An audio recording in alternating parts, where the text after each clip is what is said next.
شروع اللہ کا نام لے کر جو بڑا مہربان نہایت رحم والا ہے۔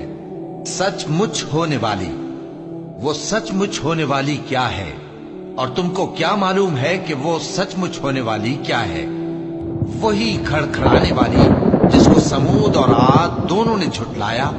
سو سمود تو زبردست زلزلے سے ہلاک کر دیے گئے، رہے عاد تو ان کو نہایت زوردار آندھی سے تباہ کر دیا گیا۔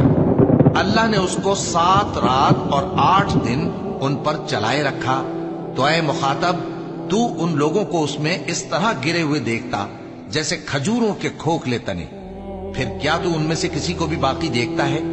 اور فرعون اور جو لوگ اس سے پہلے تھے اور وہ جو الٹی ہوئی بستیوں والے تھے سب گناہ کے کام کرتے تھے، سو انہوں نے اپنے پروردگار کے پیغمبر کی نافرمانی کی تو اللہ نے بھی ان کو بڑا سخت پکڑا۔ جب پانی طغیانی پر آیا تو ہم نے تم لوگوں کو کشتی میں سوار کر لیا تاکہ اس کو تمہارے لیے یادگار بنائیں اور یاد رکھنے والے کان اسے یاد رکھیں۔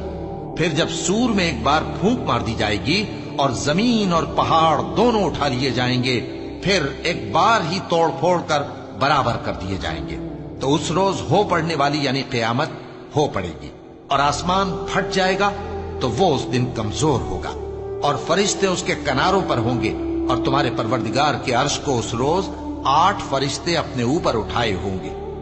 اس روز تم لوگ سب پیش کیے جاؤ گے اس طرح کہ تمہاری کوئی پوشیدہ بات چھپی نہ رہے گی۔ اب جس کا اعمال نامہ اس کے داہنے ہاتھ میں دیا جائے گا وہ دوسروں سے کہے گا کہ لیجئے میرا نامہ اعمال پڑھیے، مجھے یقین تھا کہ مجھ کو میرا حساب کتاب ضرور ملے گا۔ پس وہ شخص من مانے عیش میں ہوگا، یعنی اونچے باغ میں جس کے میوے جھکے ہوئے ہوں گے۔ ان سے کہا جائے گا کہ جو اعمال تم ایام گزشتہ میں آگے بھیج چکے ہو ان کے عوض مزے سے کھاؤ اور پیو۔ اور جس کا نامہ اعمال اس کے بائیں ہاتھ میں دیا جائے گا تو وہ کہے گا اے کاش مجھ کو میرا اعمال نامہ نہ دیا جاتا اور مجھے معلوم نہ ہوتا کہ میرا حساب کیا ہے۔ اے کاش موت میرا کام تمام کر چکی ہوتی، آج میرا مال میرے کچھ بھی کام نہ آیا، مجھ سے میرا اقتدار جاتا رہا۔ حکم ہوگا کہ اسے پکڑ لو، اب اسے طوق پہنا دو، پھر دوزخ کی آگ میں اسے جھونک دو، پھر زنجیر سے جس کی لمبائی 70 گز ہے جکڑ دو۔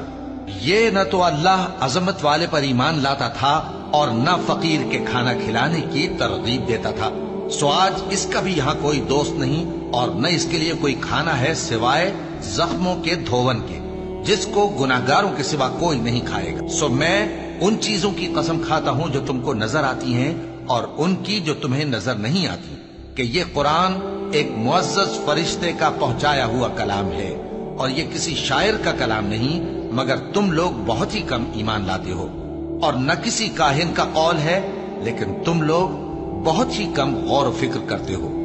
یہ رب العالمین کا اتارا ہوا ہے۔ اور اگر یہ پیغمبر ہماری نسبت کوئی بات جھوٹ بنا لاتے تو ہم ان کا داہنا ہاتھ پکڑ لیتے، پھر ان کی رگے گردن کاٹ ڈالتے، پھر تم میں سے کوئی ہمیں اس سے روکنے والا نہ ہوتا۔ اور یہ کتاب تو پرہیزگاروں کے لیے نصیحت ہے، اور ہم جانتے ہیں کہ تم میں سے بعض اس کو جھٹلانے والے ہیں۔